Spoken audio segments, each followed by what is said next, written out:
Good afternoon, everyone. I am here with a pink scarf. Now, if you teach preschool, then you know that when it's time to pass things out, those kiddos have an opinion about what they want. And I get it. You know, kids don't really have a lot of choice when it comes to things in their lives. Do they get to choose their clothes? Do they get to choose their house?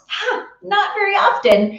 And so that means they are constantly looking for that sense of control. So when it comes to, I want a certain color of the things that you're passing out, get ready for it to happen. Now, I want to help you today because I'm going to give you 3 little tricks that you can implement into your circle times so that when you have issues like this come up, you'll have them already thought out, so you'll be able to get ready and on to that fun activity that you have planned for your kids. So picture it. You've got this bag of scarves, and one of the scarves in there is a pink one. All right, I'm going to tell you this. It's a very popular color. And so I know going into this that when I come around, there's going to be kids demanding this certain color. And oftentimes it is the pink one. So the first thing you could do is, if you've had this scenario come up enough times, you might just want to eliminate the issue. Take the pink scarf out and have brown and green and white and all those other colors in there. Then you don't have to deal with it. But there's a small problem with this. Life doesn't work that way. And so that leads us to the next tip that I would have you do. I want you to get your kids prepared for this emotion. Okay, so here's how this works. When you know the next thing coming up is going to elicit a strong emotion, I want you to help kids think through what it's going to feel like, and then help them figure out a way that they're going to be able to handle this emotion when it comes. So here's what I would do. I would say, I've got a bag full of all sorts of different scarves. You might see the color that you want, but I'm just going to go around the circle and I'm going to take a scarf out, and you get what you get, and you're grateful for it. That's right. So you might want the pink one, but what happens if you get the green one? Now at this point, they can reason. They're not freaking out, throwing a fit on the ground because they didn't get the color. So you have them in a good place where they're able to use that thinking mind, that reasoning mind. You see, the second you don't have this conversation and then you just go on to pass out these scarves and then you try to reason with them, forget it. That third brain has flipped their lid and they are totally emotional and unable to deal with it. So you say, well, what happens when you get the blue scarf and you really wanted the pink one? Now, at this time, this is when you want to help them think through, because this is totally a possibility. And Amy, yes, absolutely, you get it. You get what I'm talking about. You get what you get and you don't get upset. So by helping them have that feeling, thinking about what it's going to feel like, you're helping that self-control be in place. So when the feeling comes flooding onto them, they're ready to say to themselves, I get what I get and I'm grateful for it. Or I get what I get and I don't get upset. I get what I get and I don't throw a fit. There's so many different lines that teachers use. So think about the one that you use in your classroom that the children can really relate to. Now, I've actually shown them an example of what it looks like to throw a fit, because that might be a line that you use, but they might not have ever realized they're throwing fits. It might not have never been labeled. So what I'll do is I'll be like, when I first explain it, I'll be like, and then I'm going to throw a fit. And I get on the ground and I'm pounding my arms, and they're like, oh my gosh, I would never do that. Well, you know they do.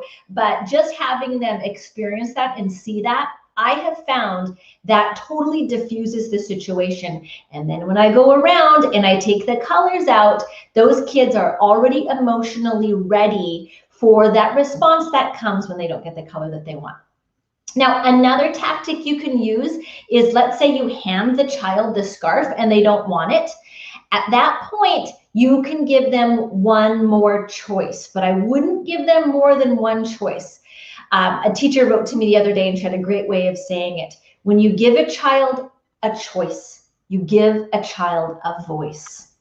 So by simply giving 2 options, you have that choice. Oh, the captions. Oh, Elaine, where is that? Oh man, I might have to turn it off for next time. Oh, it's probably in settings. Captions. Oh, I am so sorry. I don't even know how that's even coming on there. Okay, sorry, Elaine. Is it Elaine? I'll get it fixed for next time. Sorry about that. All right, so what we're gonna do is say, all right, well, do you want the pink one or do you want the green one? So reach into that bag and pull out one more, and then they can make that choice. Now, if at that point they still can't find the one that they want, then you say, I'll make the choice for you, and you give them one of those colors. Now, 9 times out of 10, it's fine and it goes no problem. But I'm not crazy. I've been around a while. So if a child does throw a fit, then I'll say, all right, well, the scarf will be waiting for you when you're ready.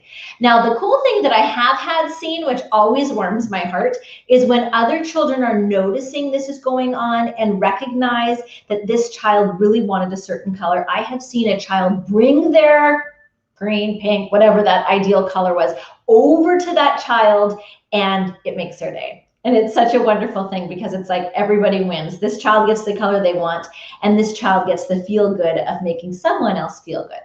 But the last thing I want to say, our 4th little piece of diffusion in this situation, there's going to be children who, for any particular way, they are transfixed on a certain color. So having had enough meltdowns and not wanting that to be an issue, I will tell you that I will remember that, okay, this child absolutely loves green and they don't want any other colors but green. I will reach in and I will take the green scarf out as when I know I'm getting close to them, and I just give them the green. I mean, it's just not even worth it.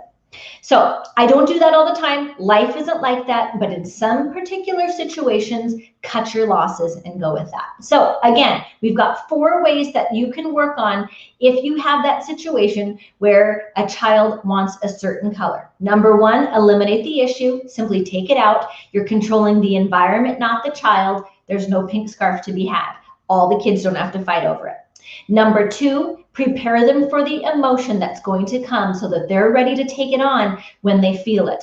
Number 3, decide what's best for each child by making sure that maybe there is a child who really needs to have that certain color and you just don't even mess with the hassle of it. You just give it to them. And the last thing is, of course, that choice. And the power of those 2 choices is amazing. So I really recommend giving those some thought. And when you do, you will get yourself into a situation where you're not causing issues. You are really, just thinking ahead as the teacher about what other things might come up. So yes, Eleni, I hope I'm saying that right. Eleni, I love that name. Love that you're controlling the environment, not the child. Absolutely. And I believe it's Lisa Murphy that I heard say that once. And it just makes such great sense because we have so many situations where we don't want a certain something to happen, and it's actually on us. We can do some things about that.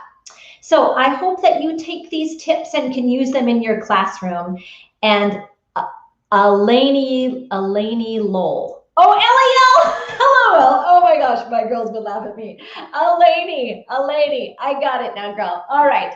So thanks for joining me today. And if you're watching this at a later date, make sure and pop in a comment. I'll be sure to always go back and check it out.